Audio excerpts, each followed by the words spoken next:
Good evening. I call this meeting to order of the City of Pompano Beach Planning and Zoning Board for Wednesday, January 28th, 2026. We've got a couple of alternates serving on the board tonight. Our chair, Fred Stacer, could not be here, so I'm filling in for him. Also filling in for Fred is Carrie Ann Worley, to my left. And filling in for Rich Daly, who could not be here as well, is David Mingus, also to my left. And Gigi Dubeck could not be here this evening either. So we'll have 6 instead of our usual 7. Bobby, would you please call the roll? Gigi Dubeck. Paul Fisher. Here. Robert Hartzell. Here. Andrew King. Here. David Bingus. Here. Marianne Worley. Here. Carla Coleman. Here. As usual, we'll observe a 30-second moment of silence, please.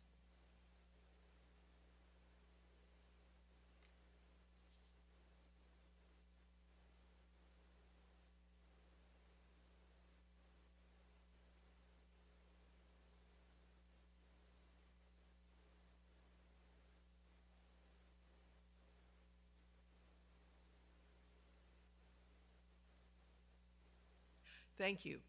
Would everyone please make sure that their phones are turned off or to vibrate before we get started this evening? And with that, I'm going to ask for a motion to approve the minutes from the December 17th, 2025 meeting. So moved. Is there a second? Second. Are there any changes from anyone to those minutes? Seeing none, Bobby, would you call the roll, please? Paul Fisher. Yes. Robert Hartzell. Yes. Andrew King. Yes. David Mingus. Yes. Carrie Ann Worley. Yes. Carla Coleman. Yes. Anyone who wishes to speak to us tonight to testify on any matter that's on the agenda, would you please stand, raise your right hand, and be sworn in? If you even think that you're going to testify tonight, please go ahead and get sworn in. Please stand and raise your right hand.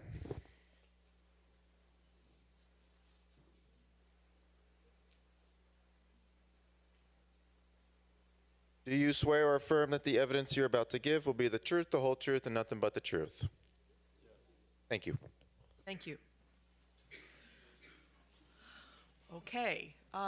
Before we get started on items on tonight's agenda, I'd like to give the floor to our attorney, James Saunders, just briefly. Thank you, Madam Chair. The item number 4, LN 814, Parents Information and Resource Center Flex Unit Request, P&Z number 25-05000005. It's my request that we postpone this item to the very next agenda for the Planning and Zoning Board. There were some new developments that we just learned of, and in the abundance of caution, I'm going to ask the board if they would postpone that item to the very next agenda. Okay. And it's my understanding that this is our postponement, so it does not infringe on the applicant and take up any of his rights, his or her rights in this. That is correct. Okay. Do I have a motion to postpone?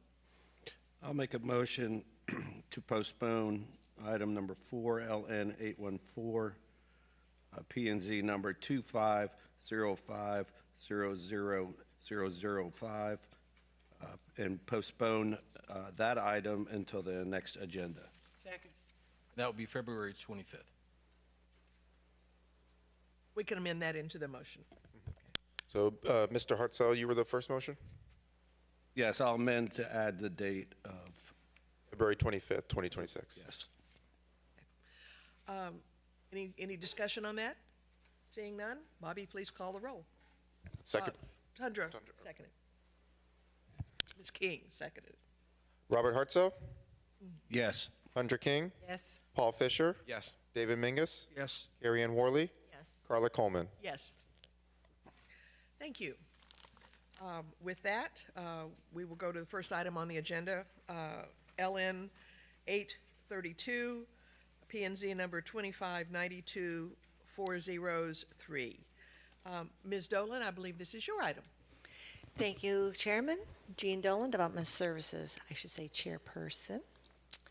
This is the comprehensive plan text amendment for the 2025 water supply plan update. So we do a water supply plan update every 5 years, and it's adopted within 18 months of when the Lower East Coast Water Supply Plan update is done by the Water Management District. So some of you were here in 2020 when we did this last, and so we are doing it again. There's some policies in our comprehensive plan that will be changing to support the facility use work plan in the potable water element and in the conservation element. So we do this every year, every 5 years, to satisfy the requirements of Chapter 163.31776C of the Florida statutes, which does require us to update this plan within 18 months of the Lower East Coast Water Supply Plan update. That did occur in September of '24, so we're shooting for March for our final adoption. Oh, I skipped one. So just as a brief summary of what we're changing in the potable water element, we will be adding our revised level of service standards that are based on more recent data analysis, the available treatment plant capacity and treatment methods to remove all the PFAS from treated water, and those are forever chemicals I'm sure you've heard of. The need for changes to the consumptive use permit by 2030 to accommodate the removal of the PFAS from the water supply. The water demand calculations for new development, we're modifying how we do that. Reclaimed water infrastructure installation for new development and mandatory connections once reclaimed water is available.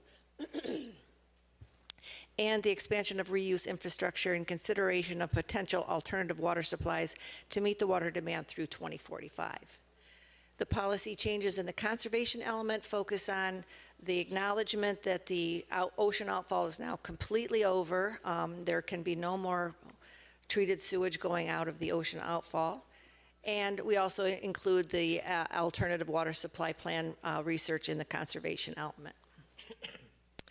So tonight we're asking for a recommendation of approval. The first motion is to recommend approval of the proposed policy amendments to support the implementation of the 2025 water supply plan update, as the board finds the proposed amendments meet the requirements of section 163.3177 Florida statutes and the 2024 Lower East Coast water supply plan update.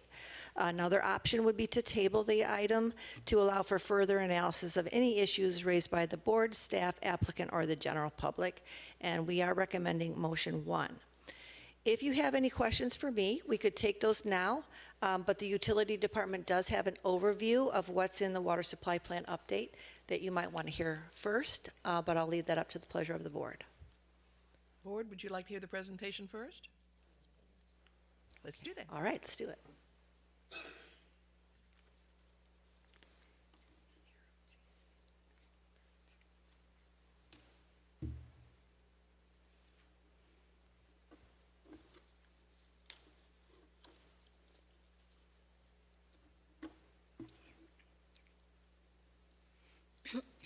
Good evening, board. Good evening, Chairperson. My name is Angelica Gregory with Carollo Engineers. Carollo is the consultant selected by the Utilities Department. Okay. So Carollo is the consultant selected by the Utilities Department to complete the 2025 water supply plan updates in response to the regulatory requirement that Ms. Dolan just pointed out. A little bit of background, we also prepared the 2020 update of the plan and have been working with the Utilities Department for a number of years. The department, I thank the department for the trust of having me do this presentation to you. I'll do my best to answer any questions on behalf of the Utilities Department. We have Renuka Mohammed here, Director of the department, also available to ask any questions. So the water supply plan, otherwise known as the Water Supply Facilities Work Plan, is, in the case of the city, a standalone document that is adopted by reference into the city's comprehensive plan. There are other formats accepted by the South Florida Water Management District. Again, like Jean said, that's the agency that approves the consumption. Yeah, that's the slide I'm talking about. The district is the agency that allocates the untreated water to municipalities for them to treat for consumption and then distribute it to the residents. So the district accepts several formats of this plan, and selecting the format is a decision related to the mechanism of adoption of that plan.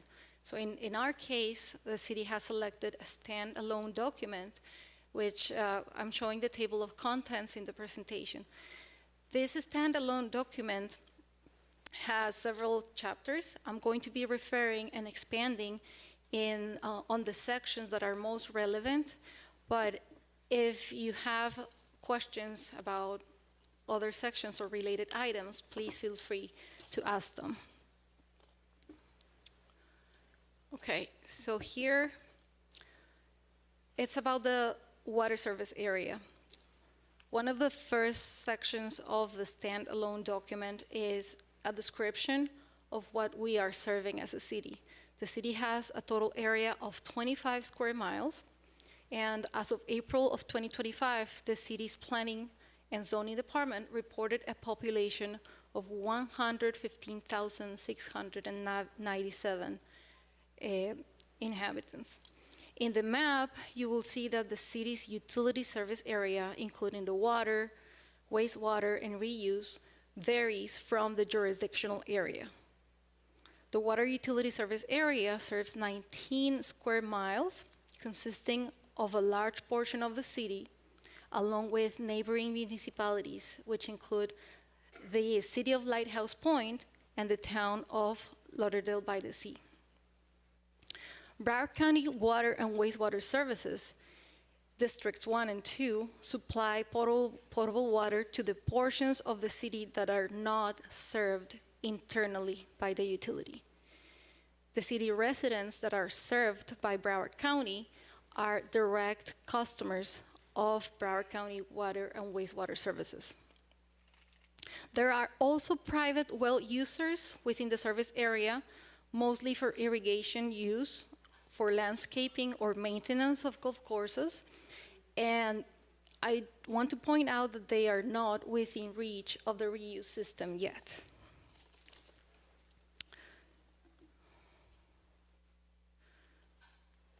Another important chapter in the standalone document is about the potable water facilities. So there's several facilities that the plan describes. The first of all are the raw water supply well fields. There's 2 Biscayne Aquifer well fields, the east and the west. The eastern well field has a permitted annual allocation, and its monthly withdrawals are limited during the dry season. The western well field has a permitted annual allocation larger than the east well field, and it does not have a seasonal withdrawal limitation. The allocation from participation in the C51 project that you may be aware of applies to withdrawals from the western well field only. The city water treatment plant uses that water and is located north of 12th Street between Northeast 3rd Avenue and Northeast 5th Avenue here in the city. The treatment plant has 2 parallel treatment processes. One is conventional lime softening, and the other one is nanofiltration membrane softening. The first one has a design capacity of 40 million gallons per day, or MGD, and the second one is 10 million gallons per day. The total capacity of the plant, combined with the 2 treatment processes, is 50 million gallons per day. The lime softening plant receives water primarily from the eastern well field, while the membrane plant receives water from the western well field. The city also has 13 million gallons worth of water storage capacity, some of which resides at the plant, the majority of it, and only 1 million gallons of that storage is in Indian Mound, close to the island. There are 290 miles of water lines from 2 inches in diameter up to 36 inches in diameter. And that's the distribution system that goes to each of the residents in the service area. Another important section in the standalone document is data and analysis. The South Florida Water Management District looks into this with a magnifying glass, and it has been very carefully developed with coordination with Ms. Dolan from Planning Services, from the Planning and Zoning Department. Population projections as part of this data analysis were prepared based on per capita consumption index, and the result is a 5-year lookout, for the 2030 year. The table, you cannot see it very well, but it says 2030, then a 10-year lookout for 2035, and then a 20-year capital planning horizon, which is a 2045. Ultimate build-out projections, not shown in the slide, are provided for consistency, provided in the plan, for consistency with the South Florida Water Management District and their policy for those utilities that are participating in the C51 reservoir project, and the city is participating in that. So other than the time frame that you see here through 2045, there are also population projections and demand projections associated with 2065.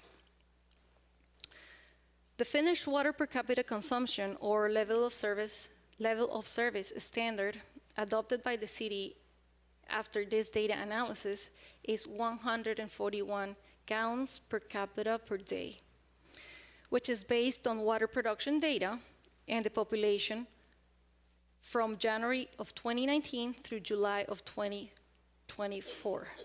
So it's the fact. May I stop you right there and ask a question?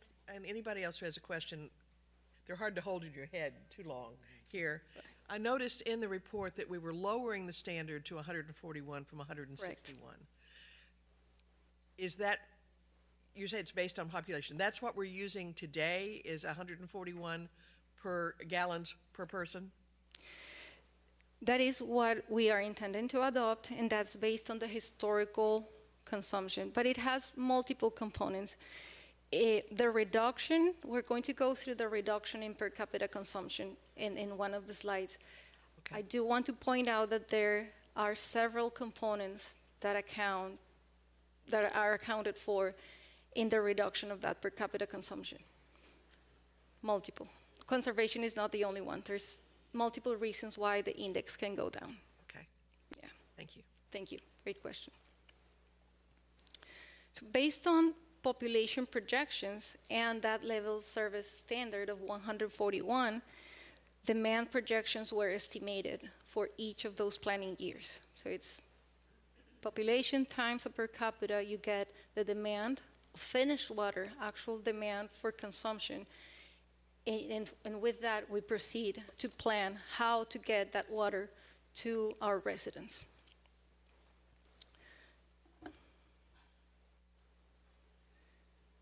So as a result, there is a demand and supply curve that we need to check, right? The demand projections are for treated water.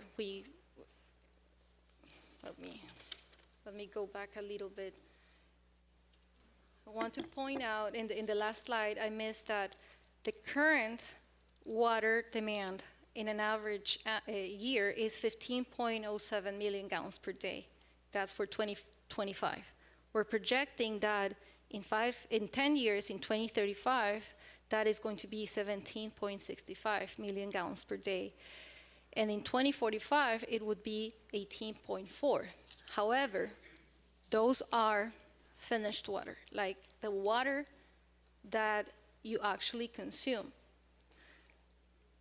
But there is some loss in the treatment. in order to produce that water.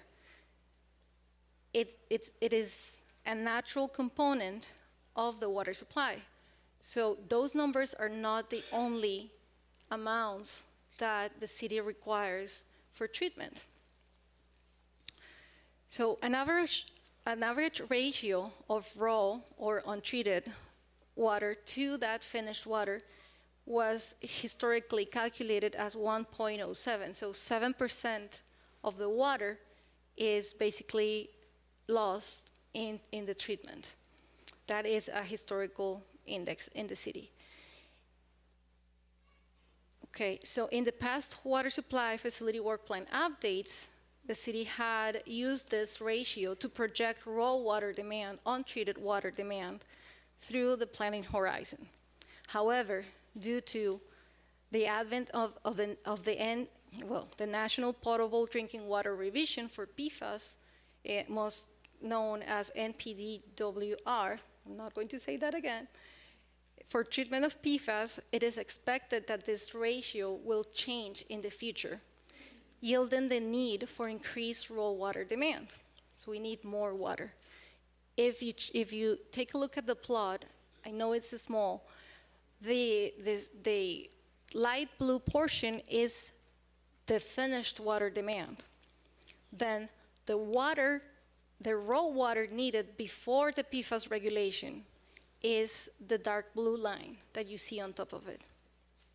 The estimated raw water needed for PFAS regulation compliance is the brown line above all of them. And then you have a great comparison, which is the supply.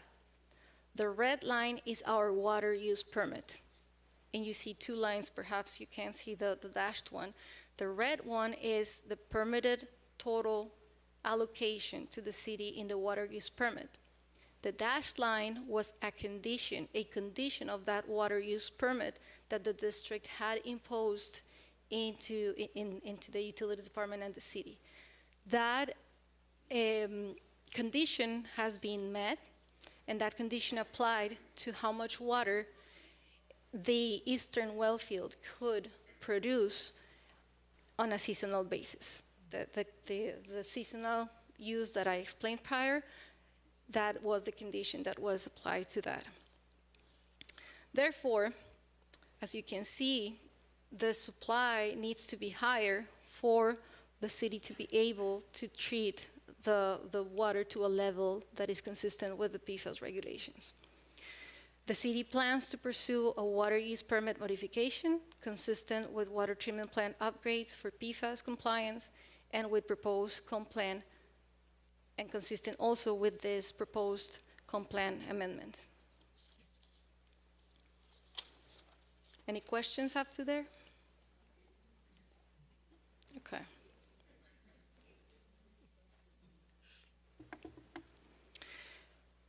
That is the biggest component of the water supply plan and how we want to move forward. Other important reported accomplishments of the plan are the reuse water system and conservation. The city's reuse facility, also known as OASIS, which stands for our Alternative Supply Irrigation System, has a current rated capacity of 7.5 million gallons per day. And this is reuse water. So the city takes water from wastewater from Broward County Wastewater and Wastewater Services and treats it to standards that meet public access reuse standards. And that water is applied to irrigation in areas where the reuse distribution system is currently installed.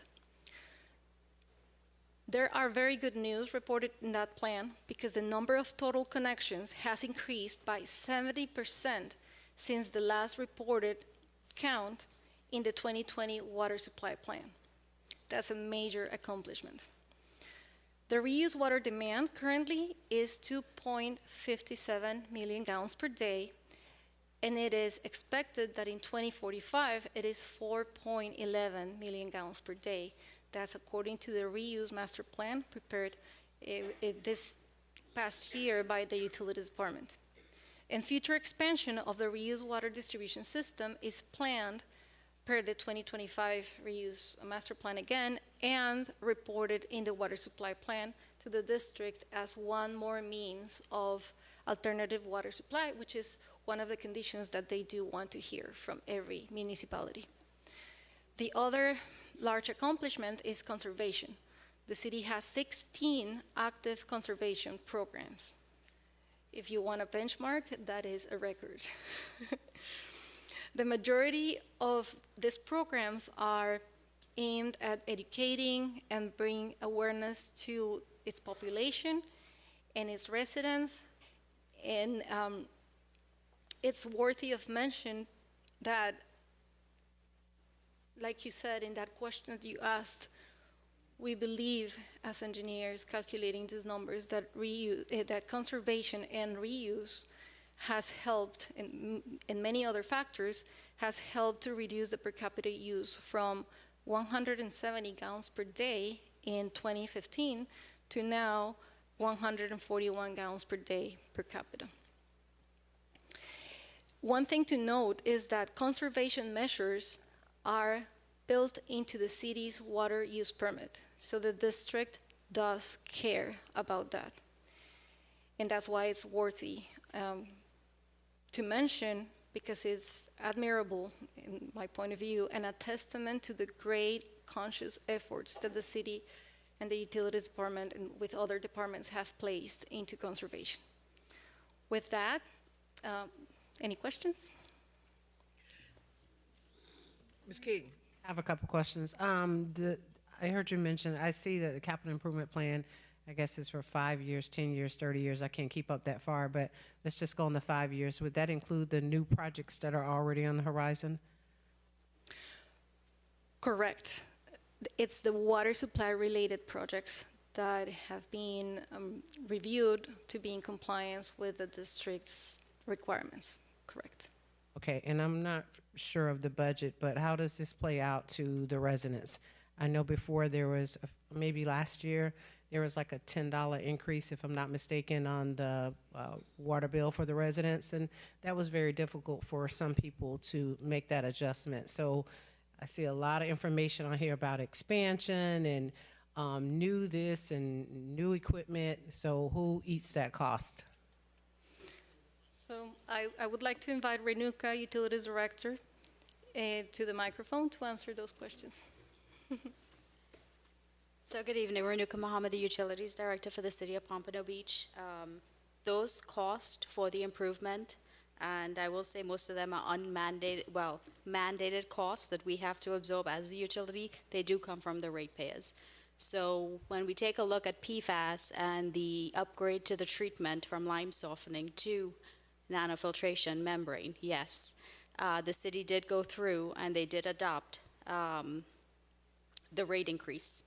So there's a series of rate increase, I think, that has been adopted through either 28 or 29 to be able to fund the expansion of the membrane treatment to meet the PFAS. So is this information already available to residents? I'm sorry? Is this, I'm sorry. Go ahead. Oh, is this information already available to residents?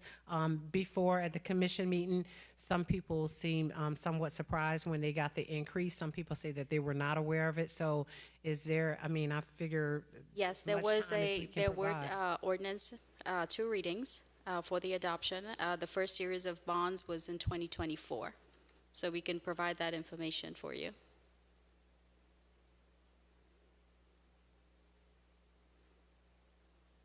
Thank you. Mr. Hartzell? I have 2 questions. One is on Oasis. What is the current percentage of the overall capacity of the reuse system? Where are we at? Are we effectively using it, or is it a low percentage now, or are we No. at capacity? We are not at capacity. We are about, I would say, anywhere between 50 to 60%. So we average about 3.5 MGDs for usage right now. The capacity is based on the supply that we get from the county because we are taking it off of their ocean outfall line. and it also funding to make those connections. So the OASIS program primarily serves for the eastern well field to keep that saltwater line. That was the initial impetus of this program. There was saltwater intrusion and to the eastern well field that threatened that well field that the city of Pompano Beach could not produce drinking water from those well fields. So most of the reuse has been on the eastern side of the system to be able to hold that saltwater line at bay, so we are able to withdraw from the eastern well field. Most of the connections are mandatory right now with the city of Lighthouse Point, and then there's some that the city of Pompano Beach has that we're implementing right now for Hillsborough Harbor. My second question was, I think it was last month, we had a gentleman come in and say that because of the approvals of development that have gone through in Pompano, that his water pressure was down. Is there any equivalence to water pressure in the?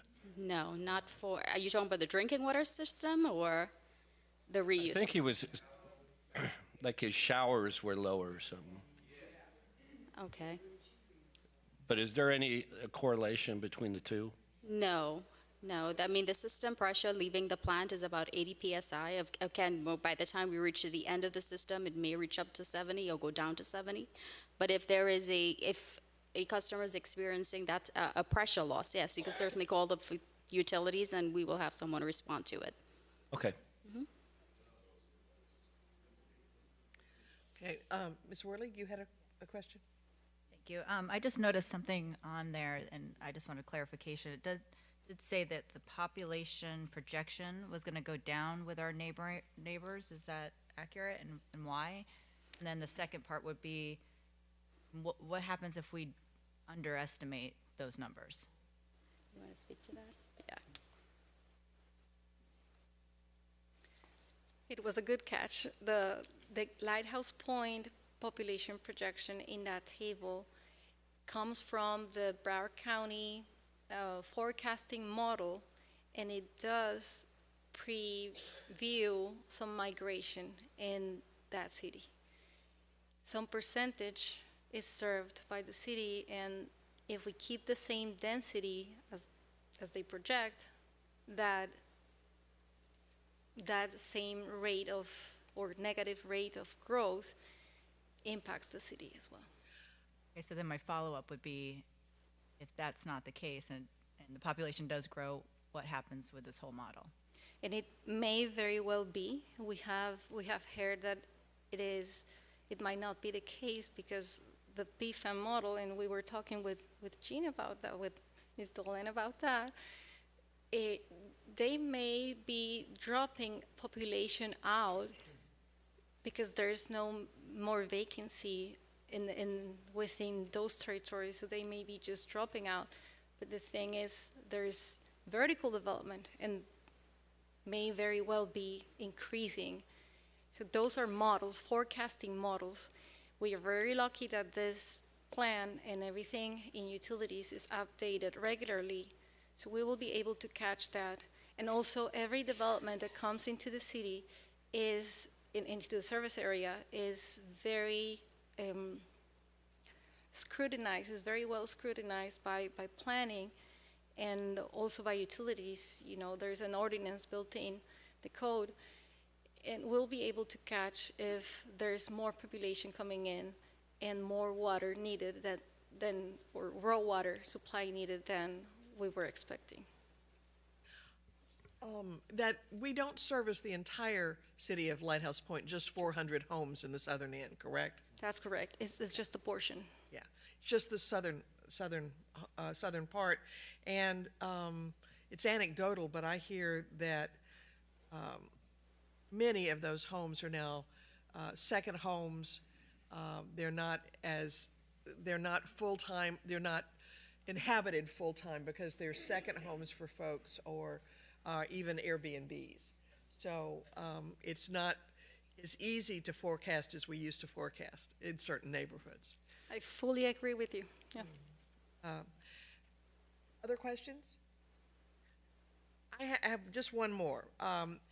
We were to end ocean outfall by the end of 2025. Have we done that? Yes. It's a very Yes. positive answer, and it's very objective. Yes. Okay, thank you. And thank you for your, any other questions? So Thank you so much. I do want to add to that. So the city of Pompano Beach does not, we don't directly go to ocean outfall, right? We are dependent on Broward County Wastewater Services. They own the ocean outfall line. Broward County has not stopped ocean outfall. We have been working with the county and with FDP to reach a resolution on that. Okay. Because if they had stopped, then our reuse facility would be shut down. So we have been working through that process with them and with FDP. They are still allowed to use the outfall, and we are still supplying our reuse plant through them. There is a long-term plan to build an alternate line to feed the Oasis facility directly. So again, all of that is in process, but the outfall is still open. Okay, thank you. Any other questions? Do we, Mr. Attorney, do we need to adopt this, recommend this to the commission? Ms. Dolan has provided, Two alternative motions? yes. Okay. All right. Madam Chair, before we do that, does this need to be open for public comment? Oh, I'm so sorry. Yes. Anyone from the audience wish to speak on this item? Okay, seeing none. Ms. Dolan, do you have anything? Oh, I'm so sorry. Mr. Phillips. Name and address for the record, please. My name is Ed Phillips. I currently reside at 384 Northwest 19th Street, Pompano Beach. Madam Chair, members, first of all, let me say it was a little bit confusing as I tried to understand the dynamics of what was going on. Having said that, my real question is, when you talk about water treatment, how are you treating it? What are you utilizing chemicals? Is it mechanical? What is the treatment process? Is it anything that is going to harm us as we use, portable water or retreated water? Is it anything that's going to harm us? Because throwing the word around about treatment, that kind of causes me some pause here. Okay. So let me clarify, right? So this plan, there are two components. One is the potable water, which in layman terms is the drinking water. That's the part that concerns me. Okay, so drinking water, that's the major element of this plan. So to produce drinking water, right, we have the aquifers, so we withdraw that water and we do treat it to drinking water standards. Hold there.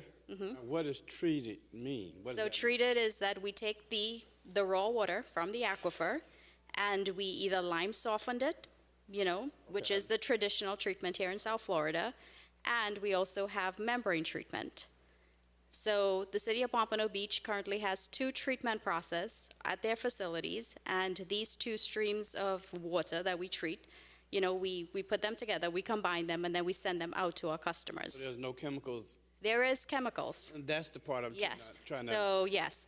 So this lime softening process, the water in South Florida is what we called very hard. So there is, if you take the raw water and you touch it, there is no, there's a lots of scale and residue on it. So our process is to take that out. So what we do, we soften the water so it becomes drinkable. And as part of that process, obviously we add chemicals like chlorine because we have to disinfect to meet the drinking water standards. And there may be some other chemicals that we add in order to meet drinking water standards. So there's chlorine.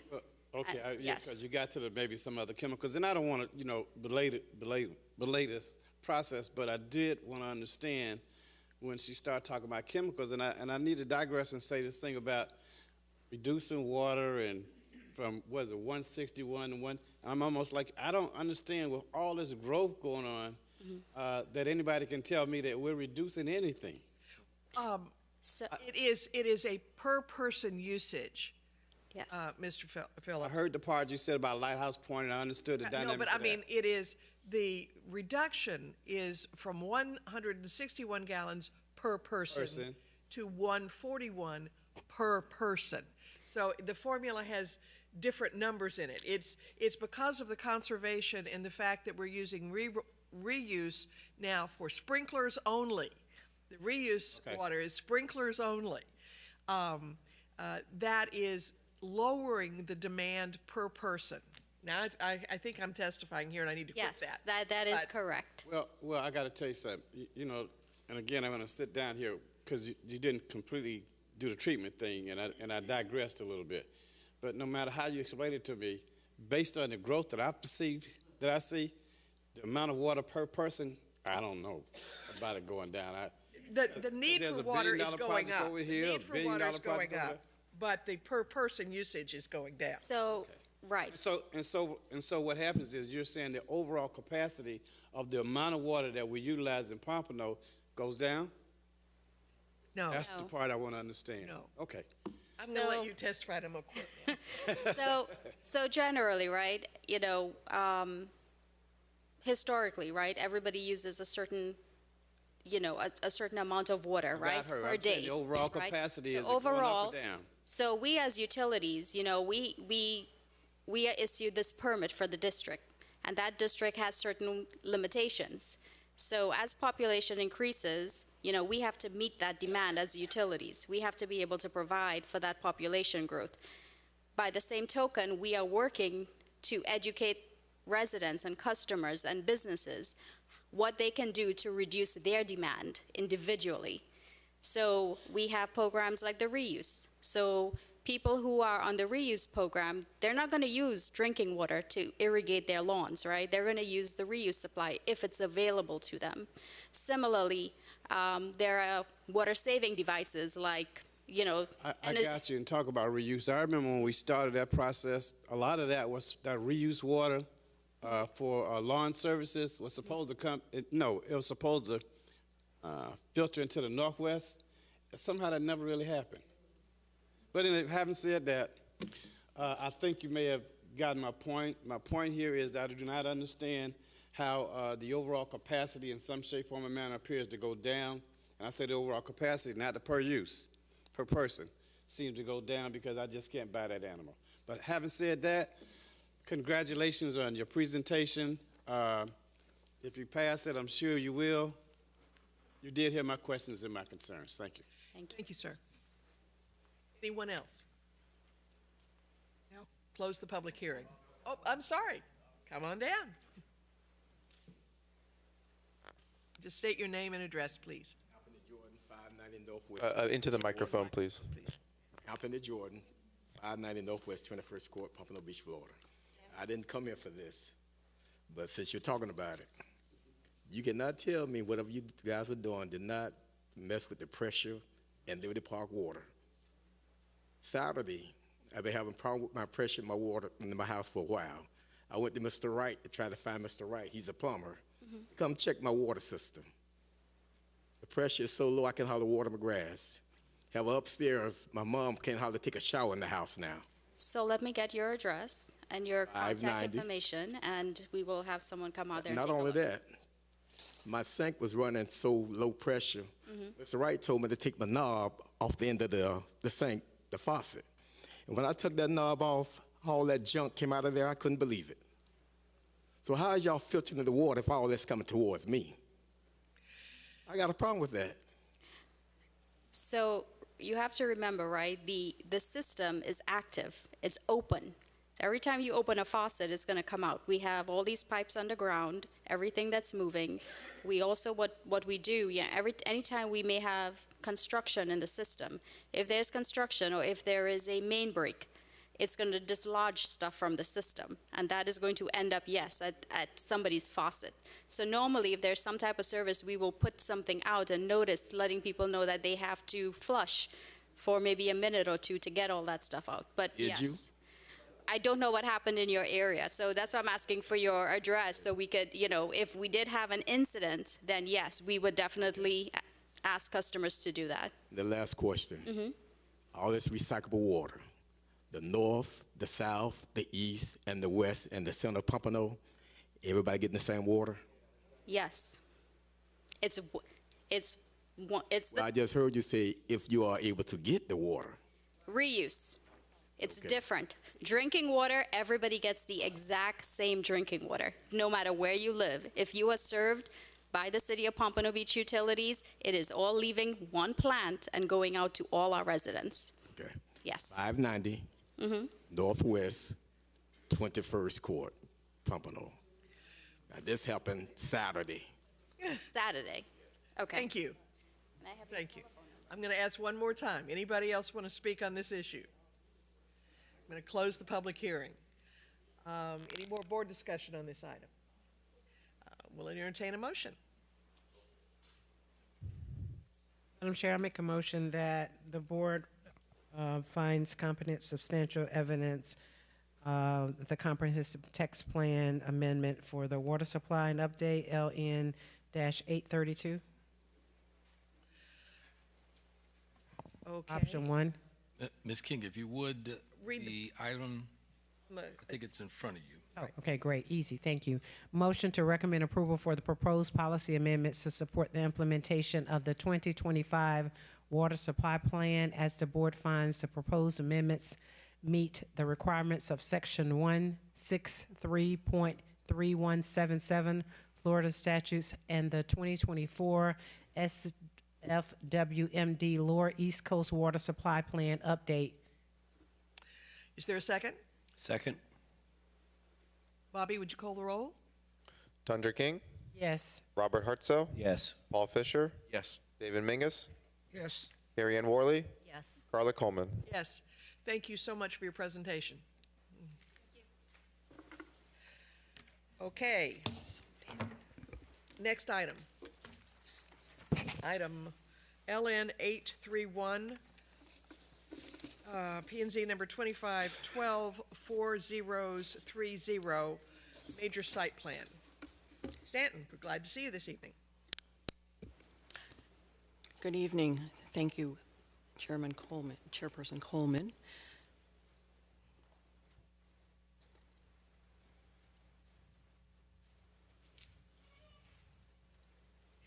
This is the first 95 distribution center major site plan. Yes, it is. Phase 2. Phase 2.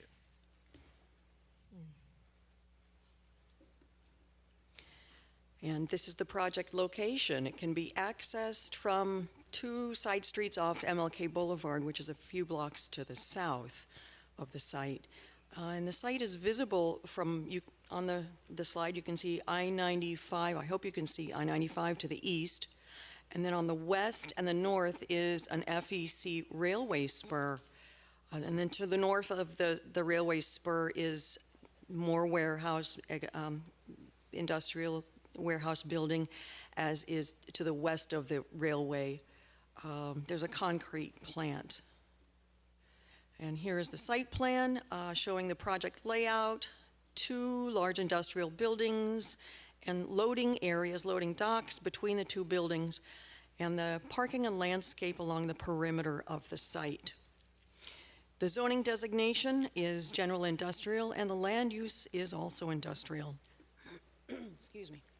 The proposed use falls under the category of warehouse distribution and storage. The buildings are each 1 story with a height of 43 feet to the top of the roof and about 51 and a half feet to the top of the tallest point of the parapet. The proposed project was reviewed by the Development Review Committee on October 1st and November 19th, 2025, and the building design was approved by the Architectural Appearance Committee on January 6th of this year. Here's the east elevation of Building B, closest to I-95, and this is the portion that's facing, or the facade that's facing I-95. Building A, to the west of this one, looks the same as this building, it's just a tad shorter in building length. The appearance, of course, was approved at the beginning of this month, and the warehouse, it's a warehouse building, modern in appearance. let's see. I'm showing these south elevations of both buildings only because these are the two facades that face the two streets by which one can enter the site, albeit at the dead end of those two streets. There is no city street that runs along the south, which is the front of the property.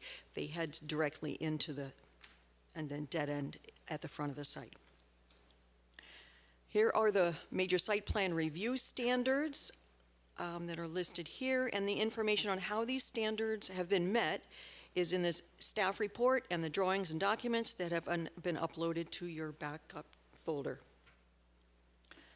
With that brief presentation, should the board find the application has provided competent, substantial evidence to satisfy the review standards for major site plan approval, the Development Services Department recommends that the following conditions be included. 1, amend the 20-foot access easement to align with the proposed driveway at the northeast corner of the property and follow the length of the driveway to the south end of the site, or revise the plans to provide an alignment of the driveway with the existing easement. 2, provide a copy of the recorded cross-access easement between the subject property and the property to the northeast for access to the existing billboard for maintenance. 3 is last, the standard conditions of approval required prior to building permit and/or zoning compliance permit issuance.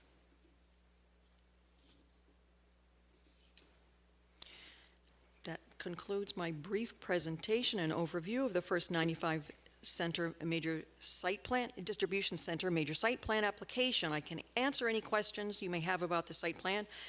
The applicant is here as well with a brief presentation. Any questions for staff before we hear the applicant? Okay, thank you. Yes, here, we can close out of that. Very good. This is our new clicker. That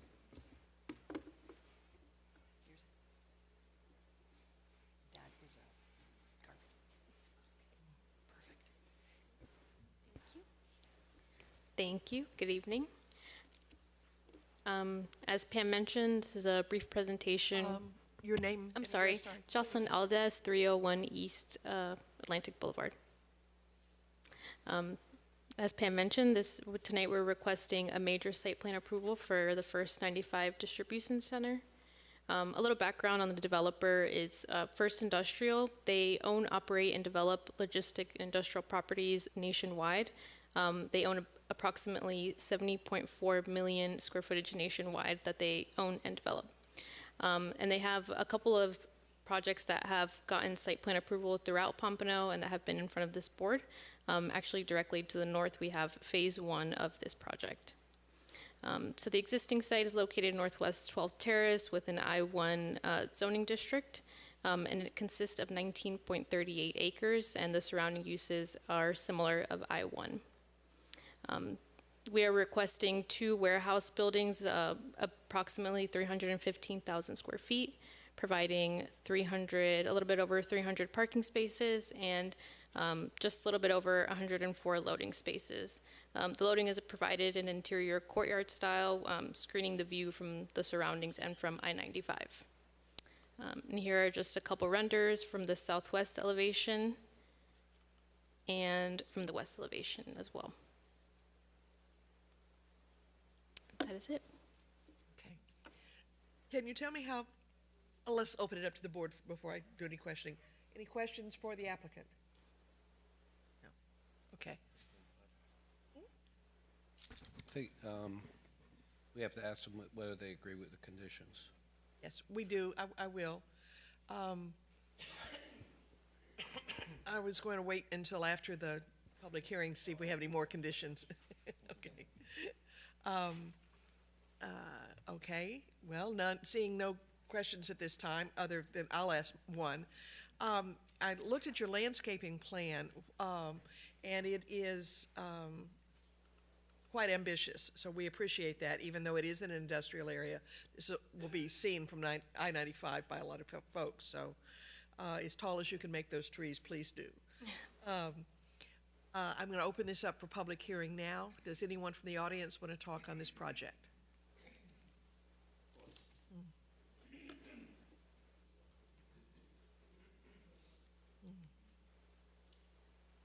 You know, whenever I can, Ed Phillips, 384 Northwest 19th Street, Pompano Beach. Whenever I can, on projects like this, and I'm very adamant about this, somehow, some way, some shape, some manner, someone needs to indicate if you're going to build a project like this, attempt to the best of your abilities, hire some folks who live here. We have too many of these projects that come into the area, and they do not actively go out and try to find people who live here to work. I want to scream and holler because there are not enough folks saying that.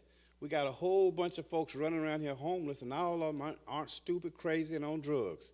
They can't find jobs.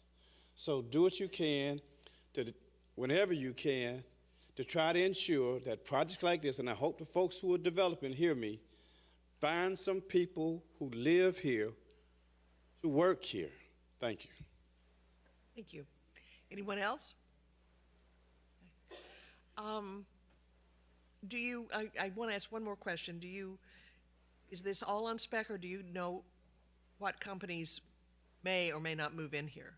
At this time, we aren't aware of the future tenants. Okay, you don't know what the tenancy is yet, okay. All right, any other I'm going to close the public hearing. And now I'm going to ask, does your client agree to the 3 conditions? Yes. Thank you. Any other discussion from the board? Okay, hearing none. Mr. Atkins, please call the roll. We need a motion. Oh, that's true, we do. Sorry about that. Well, I'll entertain a motion to approve this or disapprove or do something with this project. Mr. Hartzell. In consideration of P&Z application 251200030, I move that the board finds that there's competent substantial evidence has been presented that satisfies the review criteria and approves the major site plan along with the conditions provided by staff. Second. We have a motion and a second. Now call the roll, please. Robert Hartzell, Yes. Sandra King, Yes. Paul Fisher, Yes. Stephen Mingus, Yes. Carrie Ann Worley, Yes. Carla Coleman. Yes. Good luck. Is the board all right? Do we need a break before we go into the last item here, or we're good? We're good. Okay. We have lots of folks here tonight who are interested in this item, and many who want to speak on it that have been sworn in. If you came in late and have not been sworn in and want to speak on the item, come on up, just tell us you haven't been sworn in, and Mr. Atkins will swear you in. But I'd like to now call item NL 818, Adderley Cove rezoning, P&Z number 2513503.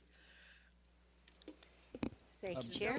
Jean Dolan, Development I could Services. First, Madam Chair, are we going to allocate a time limit in which people can speak? Everyone will have 3 minutes to speak when they come to the podium. And you have a clock here that tells you how much you've got time left. I know many of you have been here before, so you know that. But if anyone hasn't been, thank you, Mr. Hartzell, that's a good point. You will have 3 minutes maximum to speak. And please try to make sure that we're not hearing the same thing over and over. If you've got something new to add, we want to hear from you. We want to know how you feel about this project. So, Ms. Dolan. Chair, Jean Dolan, Development Services. This is a request by the Pompano Beach Housing Authority to use County Policy 216.3 to increase the underlying land use density of an 8.2-acre parcel surrounded by Kendall Lakes, Liberty Park, and Sanders Park from 41 units to 96 units, which is approximately 12 dwelling units per acre, and to rezone the parcel to RM12.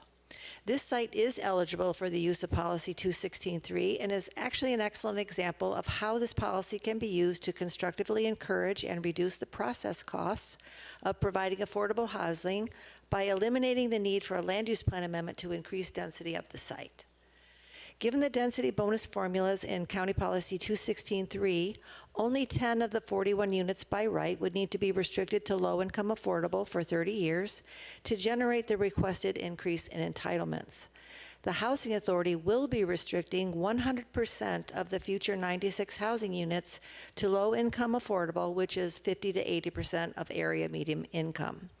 This income range is not typically served by the private sector when they build housing. Though the location of this site is surrounded by single-family homes at a lower density, the tract is big enough to eliminate spot zoning concerns, allow for adequate perimeter buffering, and the RM12 zoning district being requested is restricted to the same 35-foot height limit that applies to the surrounding neighborhoods. Staff will ensure the future site plan for the property delivers a design compatible with the surrounding area.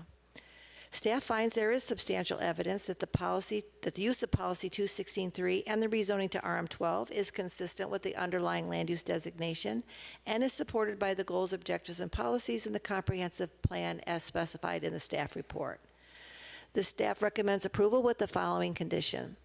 By the time of building permit, record a declaration of restrictive covenants to ensure at least 10 of the proposed units will be deed restricted to low-income affordable housing for at least 30 years, and the maximum development of the site will not exceed the proposed 96 units. That concludes staff's presentation, and the applicant will also be making a presentation. And I can answer any questions you have for me now, or we can have questions after the applicant. Would you like to wait till after the applicant? Okay. Thank you.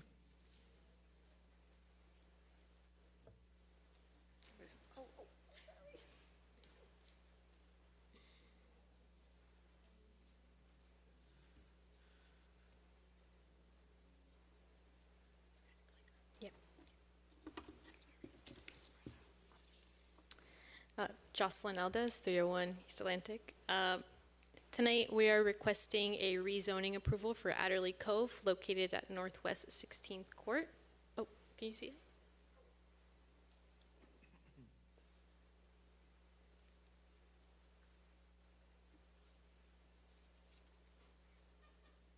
There you go. The site is located at Northwest 16th Court, and just to the west, the property is also owned by the Housing Authority, and it received site plan approval in 2023 for single-family residential development. This is the site. It's currently zoned as an RD1 with the surrounding uses of residential as well.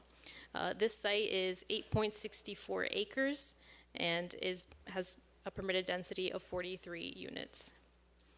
Tonight's request is to rezone from RD1 to RM12 and using the Broward County policy, density bonus policy, to request 96 units total. All units will be affordable and compatible with the surrounding single-family residential uses. Thank you. Okay. Any questions at this time from the board?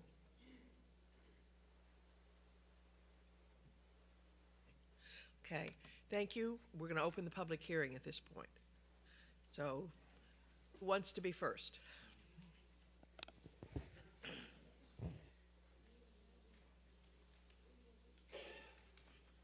Have you been sworn in?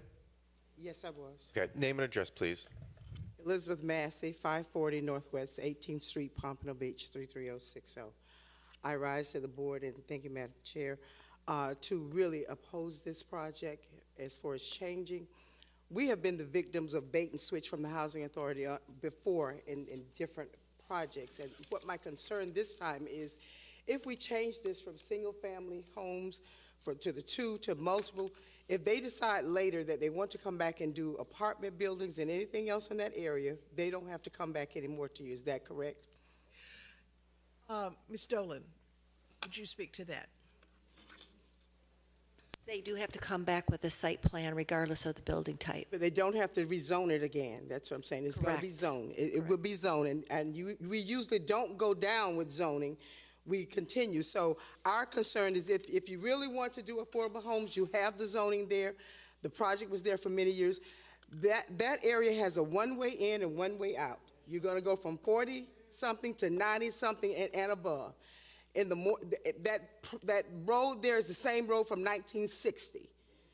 There is no turn lanes, there's nothing right now to get out, in and out, because behind it on both sides, the east and the west, is a housing development. So there's no plan to build any other entrance or exits. You know, we talked about the water pressure. They say it don't exist. We can tell you that it does exist already in our area.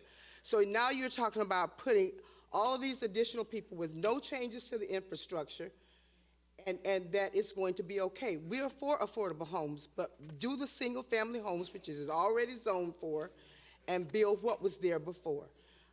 To do anything other than that is going to be increasing that density to the point that it becomes an unattractive area, and it also impacts the value of our homes. Thank you. Thank you.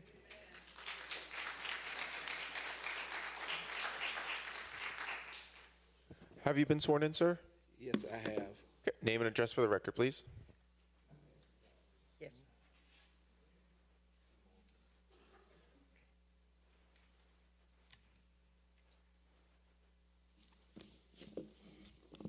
Name is Robert Kinchin, 673 Northwest 20th Court, Pompano Beach, Florida. I thank my friend for coming up. We were all raised in this area together. I come against this zoning, say it should not be changed. And I want to thank you for the opportunity to speak. I want to be clear at the start. This is not an argument against growth, progress, or people. This is an argument for appropriate development, community stability, and responsible planning. Our neighborhood was intentionally zoned for single-family and dual-family homes. Families moved here, invested here, built their lives here based on that understanding. Changing the zone to allow 96 units, multifamily development fundamentally alters the character and function of this area. First, there is the issue of infrastructure. Our roads, traffic patterns, parking, drainage, utilities were not designed to support the density of a 96-unit complex. Increased congestion, safety concerns, emergency response, delay, and parking allowed overflow will affect not just future residents, but the people already there.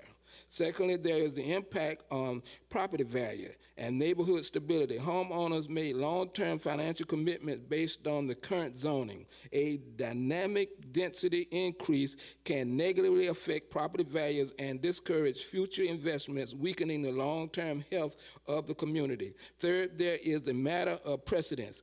If this zoning change is approved here, it signals that existing zoning protection can be overridden, open the door for similar developments throughout established residential neighborhoods that will erode the public trust and planning process. Lastly, growth should be balanced and intentional. Multifamily housing obviously have a place, but it should be located where infrastructure, transit, and services are already designed to support high density, not insert into a neighborhood built for low density living. In closing, this is not about stopping progress. It's about honoring the original zoning that protects the residents and ensure development serves current, both future and now. I respectfully say we do not need to change this. We need single-family homes. We have young people who are trying to come back to Pompano in the northwest section, and because we don't have any place where they can come and start with affordable housing, they have to go other places. We want our children to come back home. Thank you. Thank you.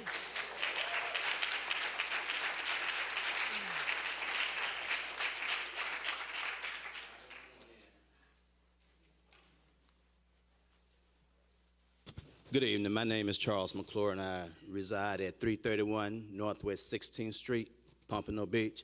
I strongly oppose this housing project due to the simple fact that we are in a single-family dwelling place, and to bring in 96 units will impact our traffic. You're bringing on at least 200 extra cars, and what we call affordable housing, I totally disagree with.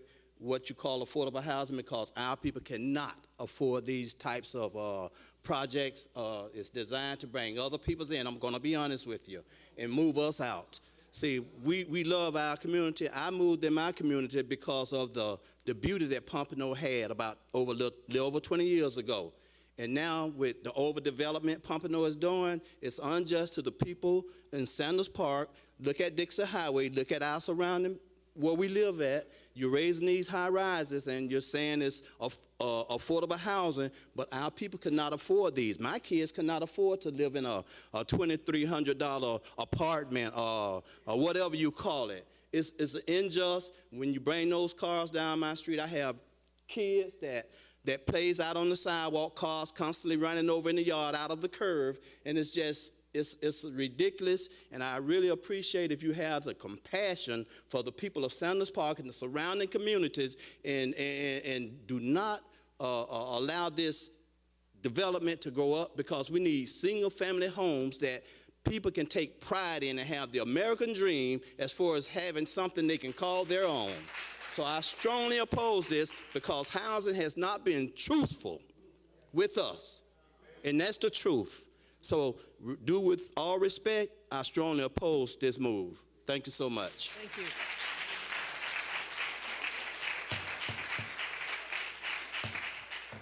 We'll get through this a lot quicker if we just hold your applause to the end.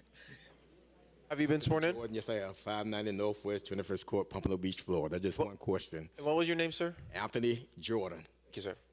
Thank you. How much would one cost? You say affordable.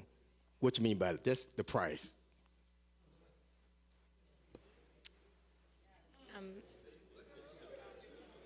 At the We don't want it. If you can answer the question, we don't need it.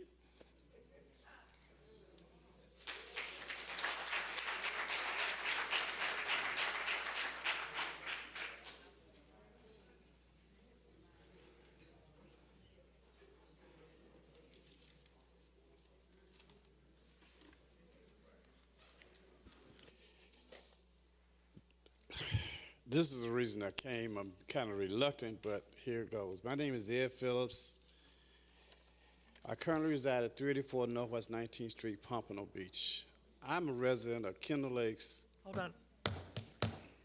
Let's be respectful and hear. I'm a resident of Kendall Lakes Homeowners Association. I'm a resident of Kendall Lakes since 1989.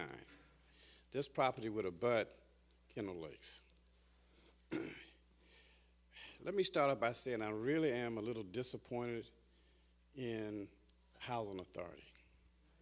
And the reason I say that is because, and it has nothing to do personal, it's just my opinion about my disappointment.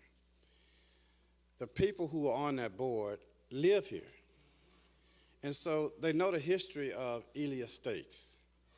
Ely Estates was a low income, not affordable housing, it was a low-income housing area that produced an awful lot of good children and good people who went to schools like Sanders Park and Blanche Ely. And so I was taken aback when, and I said, I'm as humorous, when she said that we would ensure that 10% of this development would go to low-income individuals. What a crock. I got to tell you, that was not the intention of this property. I think that folks have lost focus in terms of the intention of this property. This board, yours is not a moral perspective, but mine is, and so you have to listen to me. You have to hear what I am saying. The property is there for low-income individuals, not affordable housing. Affordable housing, as the gentleman indicated, has been a dagger in our backs, those folks who live here, because it has not been what it's supposed to be for us. It is a national standard created by those folks who don't live in our area and who don't understand the folks who live here. Having said that, you can already hear that I am vehemently opposed to this. You know, in E.Pat Larkins, I used to hear him always say contiguous. It has nothing to do with nothing else around us as you rezone this property. Uniformity. There's no uniformity here. We have single-family homes, residential homes all around. Every now and then, a sprinkle of duplexes or apartments. The original apartments were duplexes. Houses were duplexes. You start talking about the increased density, they've already told you about the infrastructure, one way in, one way out. You talk about traffic. That study has gone away. Bring some of those studies back. As I close, because I see the time here, I'm very disappointed in the Housing Authority. They appear to have lost their way in terms of who they represent and the people they're supposed to be serving. Thank you. Thank you.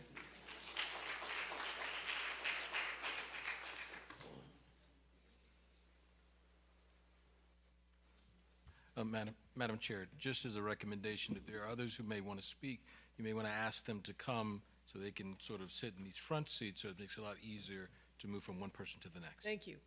Would you please do that? If you want to speak on this item, come on down front so we can move it along and get you home as well as us home tonight. You have not been sworn in, correct? Please raise your right hand for me. Do you swear or affirm that the evidence you're about to give will be the truth, the whole truth, and nothing but the truth? Thank you, sir. Your name and address for the record, please. My name is Larry Slappy, 1701 Northwest Fifth Avenue. I'm sorry. Voice is not right now, but what I'm about to say is right. When you went over that stream, you went so fast, a lot of people didn't catch it. But you have to look at what the intent is and what your heart says. You want to rezone, you want to take it from a RD1 and put it into a RD12. And then you're going to tell us it's going to be townhomes. But if you look back over by Ely High School, that development, that huge building. Please speak in the mic, please. Is an RD12. So you can tell us one thing, like the young lady said, and do something different. Also, this is 8.34 acres, that one side. If you get yourself in on the foothold of that, that'll be an easy step to go into the 11 acres, which is next to it. You never talked about the dedication. What you don't understand, they have to dedicate certain parts for streets. So now that 8 acres that you want to put on is no longer 8 acres. It's 7-point-something acres. And now you're telling me 96 units is going to go into that little 7-point-something acres. The only way you can do that is go higher. So as you go higher, now the density goes in and everything you said falls apart. You have to understand what they say and what they print is two different things. So once they tell you you're going to do townhomes, and then they say, oh, we couldn't do the townhomes. But like that beautiful young lady said, you already got the zoning. So now you can come back and do whatever. You got yourself a foothold in that one, you go and get the other one. Trust is a lot, but what you put on paper, we can read through that and understand what you're trying to do. Thank you very much. Sir, you're next. You're next. I need some insight as to. Sir, have you been sworn in? Do you swear or affirm that the evidence you're about to give will be the truth, the whole truth, and nothing but the truth? So help me God. And just raise the mic for me because you're a tall fella. And then the name and address for the record. My name is Barton Smith, and 751 Northwest 17th Street, Pompano Beach, Florida, 33060, City of Pompano. And your name? My name is Bobby Atkins. Bobby Atkins, okay, good. So I just need a little bit more insight from this whole ideology. Anybody care to share? Sir, what is your question? I need a little more insight of this whole ideology as far as the properties are concerned. Okay, let me stop you there and say that this is a zoning board. Yes. From the city of Pompano Beach. Mm-hmm. we hear applications, and in this case for a rezoning. It's from the Housing Authority. Staff and their consultant has made their presentation. We want to hear from you as an audience, and we don't have an ideology. We make a decision based on the testimony we've heard tonight. Okay. Now, my attorney, I would like for you to clarify anything that I got wrong. No, you were Attorney. correct. The only thing I would add to that is the board tonight, whichever decision's made, will be making recommendation to the city commission. So there is not a finality in what takes place tonight. That item, however it goes, whether it is supported or unsupported, it will go from this group to the city commission for consideration. Okay. And, Madam, Yes, sir? you're proposing, or you're implying a questionability as to the what we know as the projects of Liberty Park, from Liberty Park. You're saying you want to have a variance from that. Go ahead. No, sir, we're not saying anything yet. We're hearing testimony from you, from the folks at the podium over here, and then we will discuss and vote this proposal up or down or ask for more information. Okay. Most of our constituents are not present, as you can see. Okay. There's a lot more people that would be interested in this decision. Okay. But we, in the sense of Liberty Park Estates, I'm not born there, but from 2 years of age, a resident, and I'm the 11th of 13 siblings. My mother was a immigrant from the point of view of the Bahamas, and she found her way when my mother was, she died, my mother died when she was 3 months old in childbirth. This is all I know, okay? I've grown and I've become the person that I am through all my struggles from that point of view.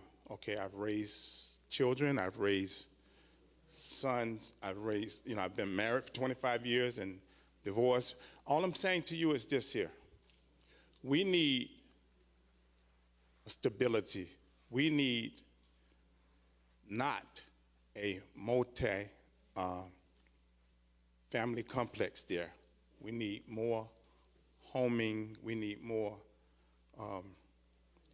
people that, single-family homes there. We do not need a prosperity plan for, and don't hold this to me, we do not need a prosperity plan from the point of view of making things more presentable for the city. We need more of a organized type of a place and point of view of families. Thank you. Okay?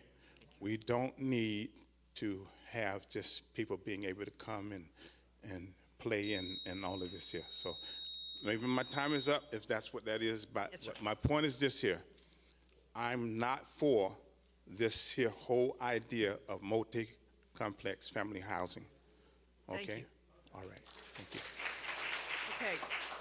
And the next speaker after this one, would you come on down front so we can hear from you quickly too? Anthony Jordan, 590 Northwest 21st Court, Pompano Beach, Florida. I just heard something that disturbed me. You said that y'all will make the decision.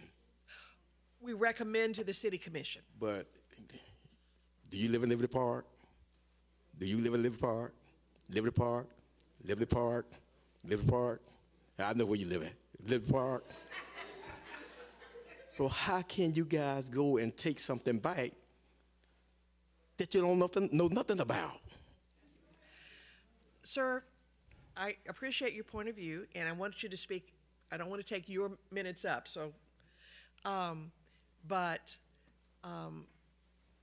we will recommend based off what we hear tonight. It's not that we're trying to take anything from you. But what I'm trying to say, who you guys gonna recommend that to? Shouldn't they be here to hear us?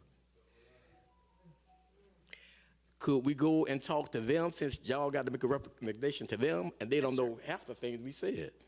Well, Mr.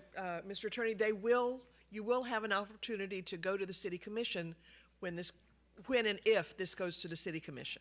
Okay, would you guys do us justice about this thing? We're not here because we just want to look at you guys. We're concerned about our neighborhood. Thank you. And you will see my face more here. Thank you.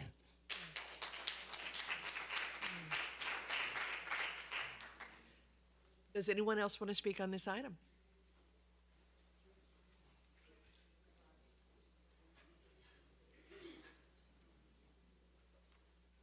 Have you been sworn in? Yes.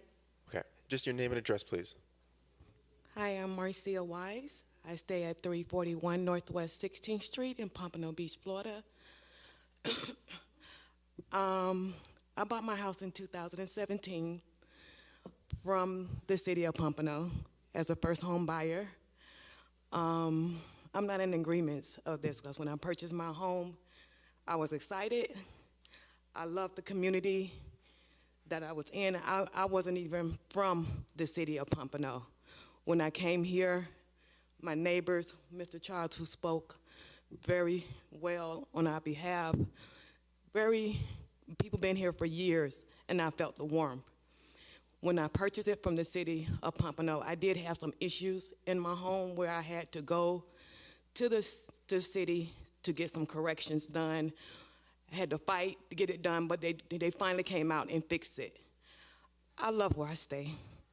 I have 3 beautiful children, which one passed in 2017. I'm sorry, I did purchase my house in 2014, I'm sorry. But I lost my daughter in the city of Pompano in 2017, right around the corner from where I stay. I do not agree with this. I love my community. As you can see, we all love our community.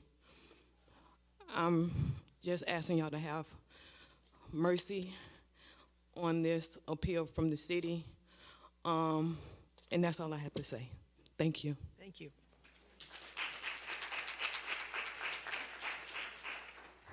Have you been sworn in, sir? Yes. Name and address, please. Vernon Robinson, 2000 Northwest 6th Avenue, Pompano Beach. My family moved here in 1962. 1962. They paid $13,000 for the house owned at 2000 Northwest 6th Avenue. My parents raised 11 kids. And what bothers me is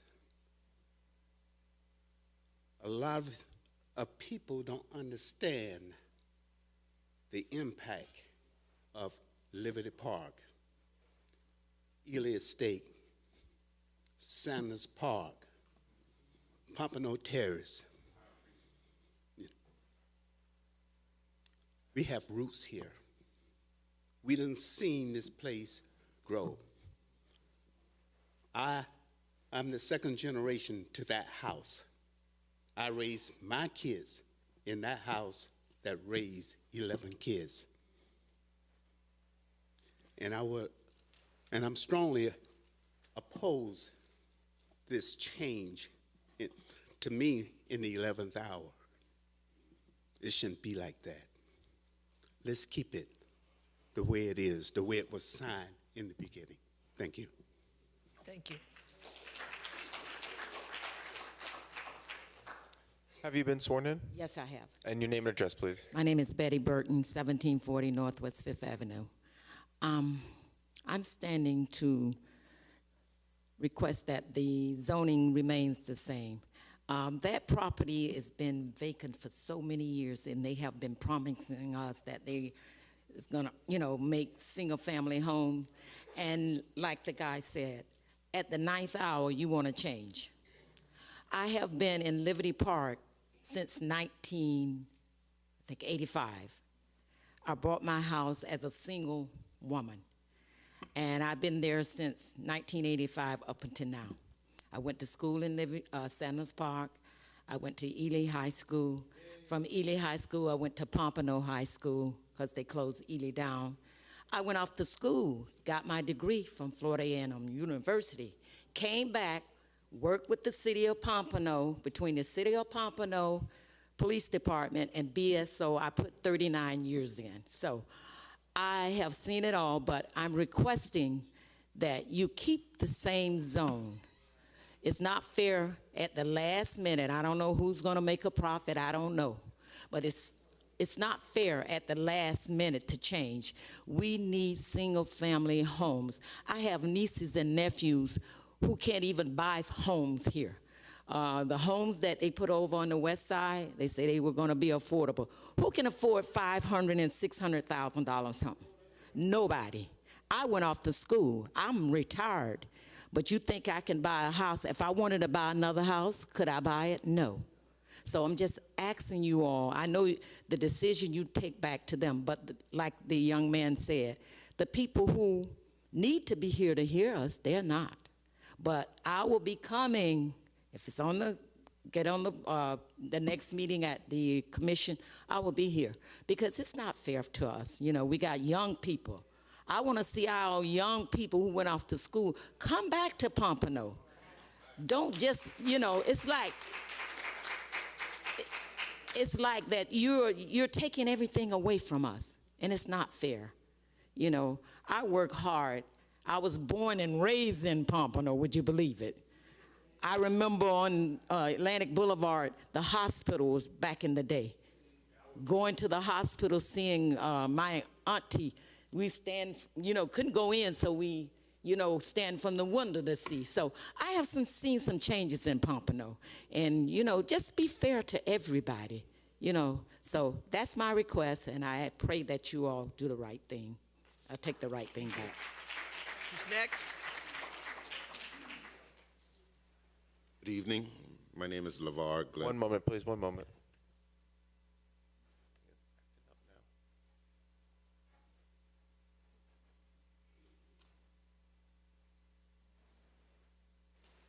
Okay, have you been sworn in, sir? Yes, I have. Your name and address, please. My name is LeVar Glinton. My address is 591 Northwest 21st Court.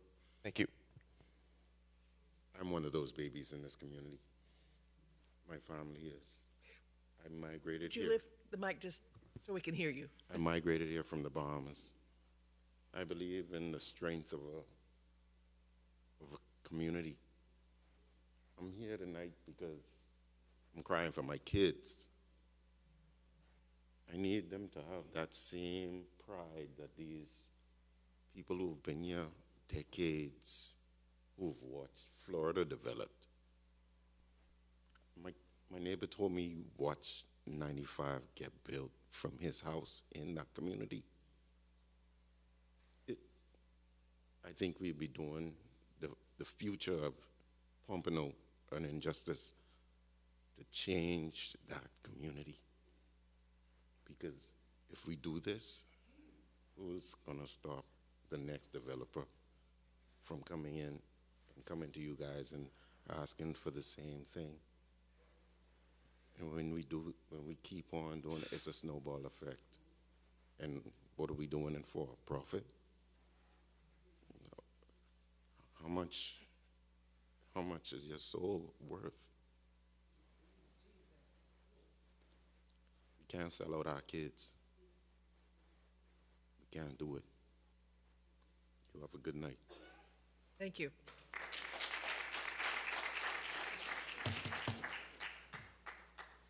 I just want to make sure everybody gets heard, and we get home before bedtime tonight, so come on down.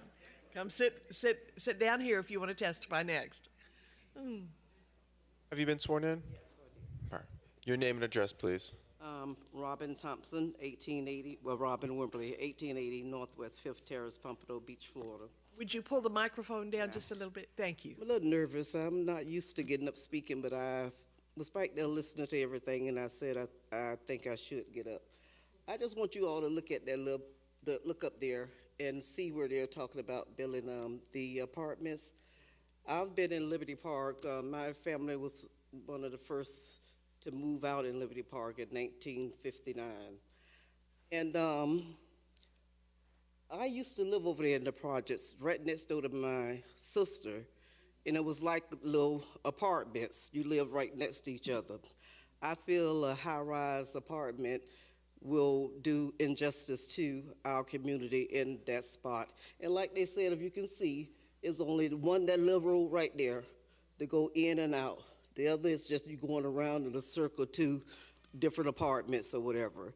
And I really think you all should recommend to the commission that do not rezone the area. Let it stay like it is. We welcome other, people to come in, but make it presentable like the homes that was there, not the high rise, because I think it'll be too much traffic and everything in that area, and I am against it. Thank you. Thank you. Next.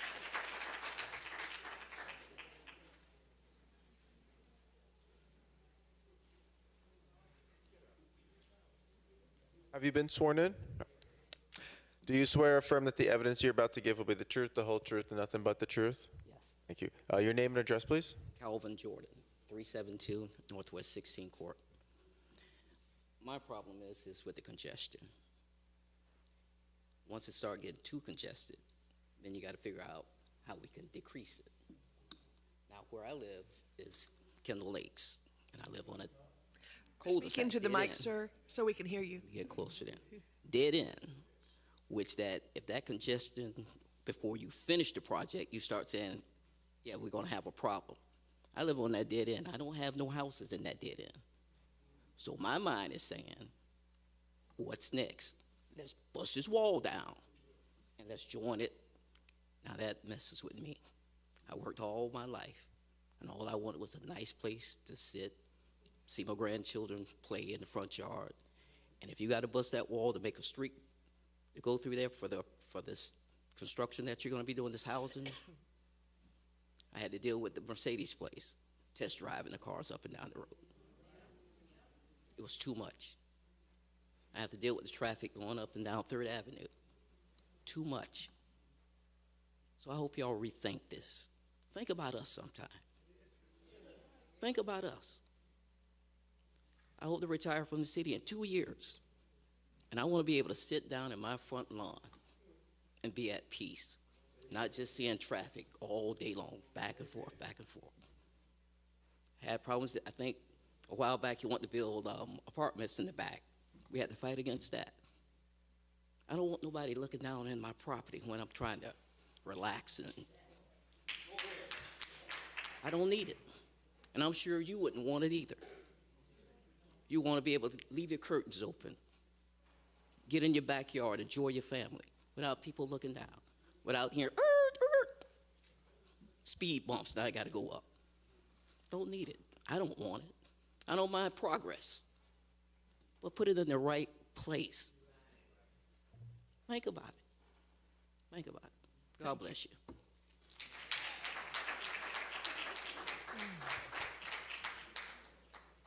Have you been sworn in? I have. Name and address, please. Whitney Ross, 550 Northeast 34th Street, here in the beautiful city of Pompano Beach. Madam Chair. Sir, just in behind the microphone. Can you hear me now? Yes, sir. Good deal. Appreciate it. Madam Chair, board members, I didn't plan on speaking tonight, but I think it's necessary. And let me just say, I always like to kind of prepare what I'm going to say. Certainly, it's not the Housing Authority's desire to be against its community. I think we've heard a lot of concern and emotion tonight about the Housing Authority's past with this community. And I can tell you, as chair of the Housing Authority, I'm not happy with what's been said. I'm not happy with what's been said because since I've been on the board, we've been trying to change the tide on what the Housing Authority has been about to Pompano Beach. And what that clearly means to me is that we got to do a better job. So what I'd like to do is pull this item, take it off your dais. We can come back to our community and we can come up with a better project that suits this community. And I have to say too,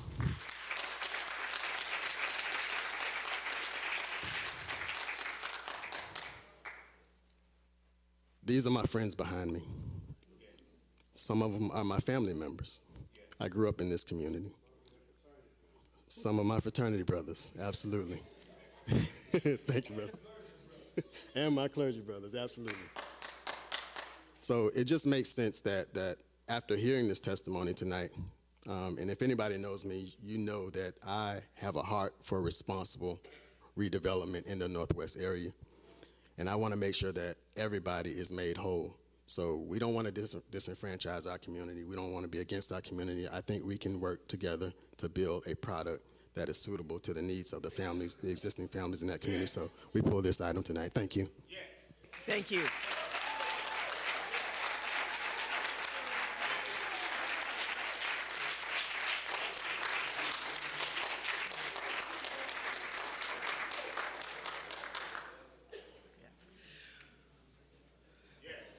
Thank you. Does anyone else? Shh. We're still in the middle of a hearing, guys. Does anyone else want to speak on this item? Okay. No, sir. Seeing none, I'm going to close the public hearing.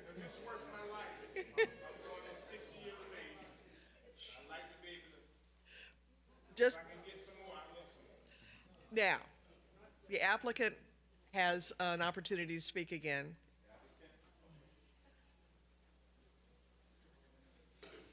You actually heard from the applicant who would like to go ahead and postpone this item. All right. Mike, just your name and address, please. I'm sorry. Mike Vandermeulen with Keith, 301 East Atlantic Boulevard, Pompano Beach, and I have been sworn. Thank you, sir. Okay. Thank you.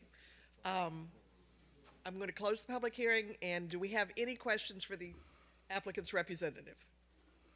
Madam Chair, I just need to clarify what's been said. Mr. Rawls came up and said that he's withdrawing the application. I heard Mike Vandermeulen, as the agent, say that they are postponing. So we need some clarification on what the applicant is going to do.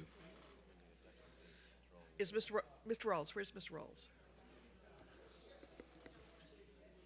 Just for purposes of the record, I want to be clear. I heard the same thing you did, Mr. Attorney. Yeah. Matter of semantics, so that would go ahead. Not really, Mike. Well, not really. It's not. I apologize. We want to preserve the record the correct way here. And Madam Chair, should it be a withdrawal, there's no vote, nothing that would be done by this. Yeah. Yeah, we'll go ahead and withdraw. All right. Then,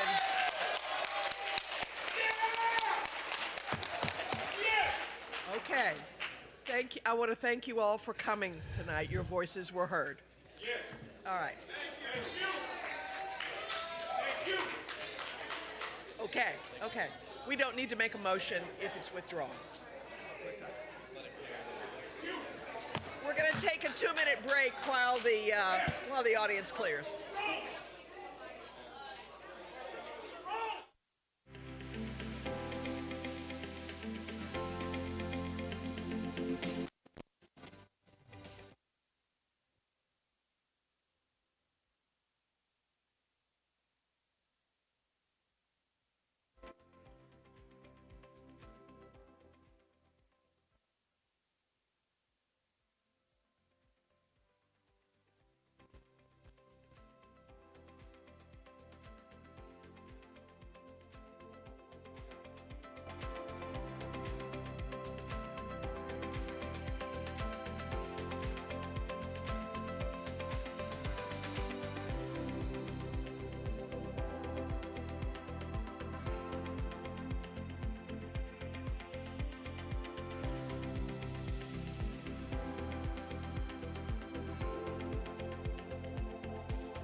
Ms. Coleman, is your microphone on?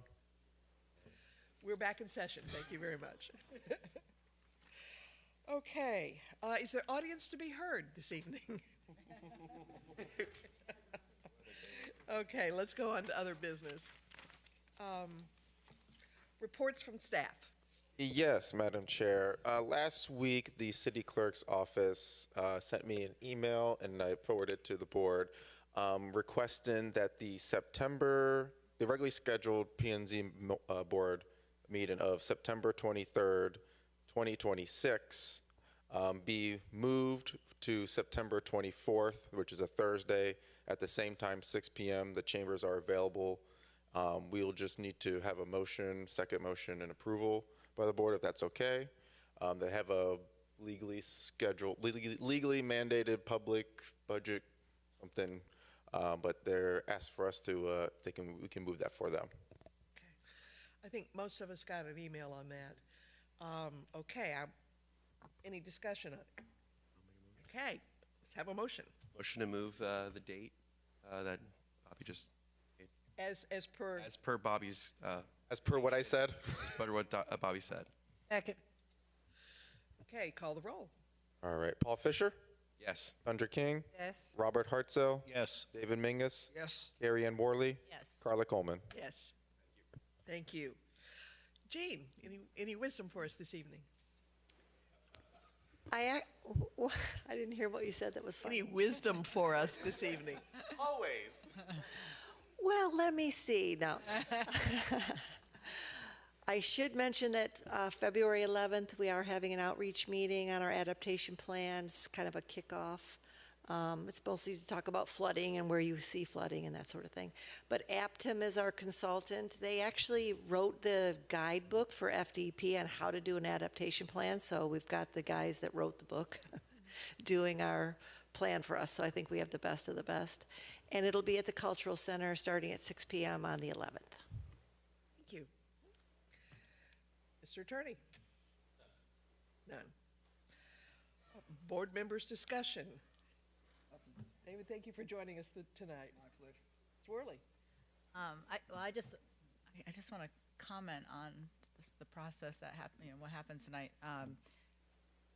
I was just really floored by everyone that came out and spoke, and it was nice to hear the community do that. And this is why process worked, right? So they came out, and then to have Whitney stand up, and I serve on the Northwest CRA advisory board with him, and to see him do that, and then and I know him, and he is a man of his word, and so it was just the whole process was very special, and I'm glad I was here, and this is how it should work moving forward. And I was also going to state, that I feel like they were able to get here, and I know that the next process was to go to the commission, but we should also let them know that we are their voice, so I don't know how everyone was going to vote, but I think we were on we were on the same page, but, it was just, I think they felt heard, and that was nice. Thank you. Mr. Fisher. I echo that completely. I think the community spoke tonight and got change. That's what we all need, and what's what we need moving forward for other items that involve the community. So I agree. Ms. King. I too was elated to hear from the community, which I hear from the community almost daily. There was another project that was approved by the board, and the person had said that it was going to be affordable housing, and it was not affordable housing. The median income in the Northwest neighborhood is about $50,000–$55,000. And so most people in the neighborhood cannot afford a $500,000–$600,000 house for their family. So I think it's those areas perhaps that we have to dig a little bit harder and work a little bit harder, because it wasn't just that one-time mistrust. There's just been other things. And I think tonight was what a black advocate called the cries of the unheard. And so what you heard tonight were the cries of the unheard. And so I believe that my colleagues here on the board, we do our best job to to be fair across the board, but there are times as a Northwest resident that I do feel left out in my community. And so I think we could keep pushing away at the things that we can do to better each community, and that equity goes across every district. And, you know, I just try to keep plugging away at it.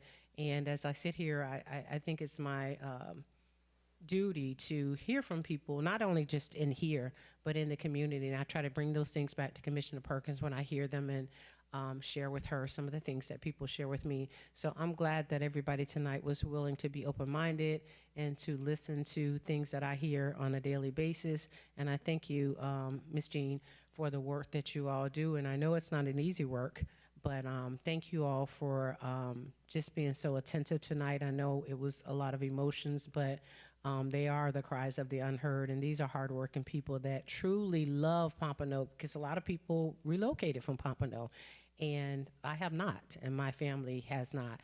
And so thank you again. And the only other thing you mentioned, Ms. Dolan, was about the flooding, and that's funny because my mom's street is one of those streets that floods often, so I don't know where that will fit into the equation, but it's not even during hurricane season that we experience a lot of flooding on 15th Street and 3rd Avenue. So maybe that might be one of the things that's addressed, and thank you all again. Mr. Hartzell. I'd like to echo those comments too, Andrea. And I think it was, we heard a lot today from a community that feels isolated. And as somebody pointed out, said like, oh, you know, are you Liberty Park? Are you Liberty Park? We are Liberty Park. We're Ely Estates. We're Pompano Isles. We're everywhere. We're on the beach. We have to take in what all the community says and incorporate everybody's ideas. And I think we do that as a board. And I think it's really important.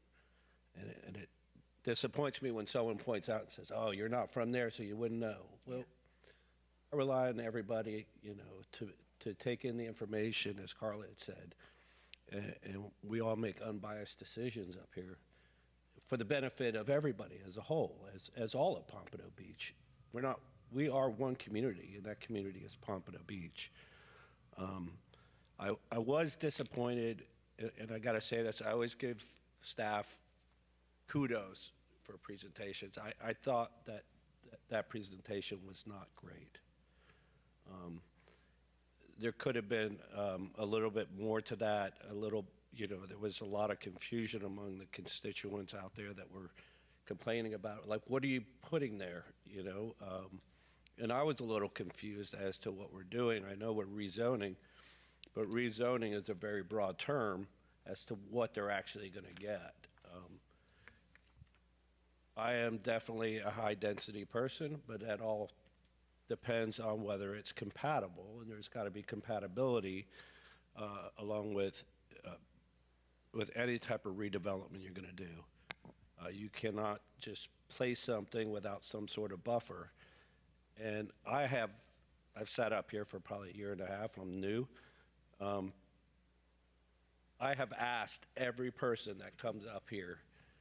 I said, look, if you just bring me, like, give me something to bite on. Tell me legally why you cannot do this.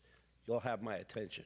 Not because you think it's bad, not because of your opinion that, you know, it's going to cause traffic. Show me something solid. This is the first time we ever got anything like that. I mean, this guy really went into details of plan policies that were violated. And I didn't get answers. Mr. Hartzell, I don't feel like my presentation. Let me stop you, only because you're in board discussions and the item was withdrawn. So I would hate for any of this information, which I know you are globally discussing how you view applications, but I would hate for someone hearing you to think that you're specifically referring to an application that has been withdrawn. So I only wanted to persuade you to It's merely making a suggestion for further people that come before this board is to go through the comprehensive plan, go through the zoning code, and tell us why, bring us facts, bring us the law, so that we can make that decision. And then lastly, I think, Carla, you really hit it on the head. These aren't our applications. All we're doing is comparing, listening to the testimony, and making a decision. It's not us. James is doing the 6-7 over there. Anyway, everybody wants to go home. Thanks again, and I appreciate y'all being here, especially substitutes. Thank you. Well, before I do our motion to adjourn here, I just want to say, I know staff had a really, it's hard to be staff and listen to a lot of folks against your application that you've worked on and recommended approval on. I think that, and I hope that we've all learned here that sometimes it's not enough just to have the applicant's representative here. Sometimes the applicant themselves need to be here to defend their projects.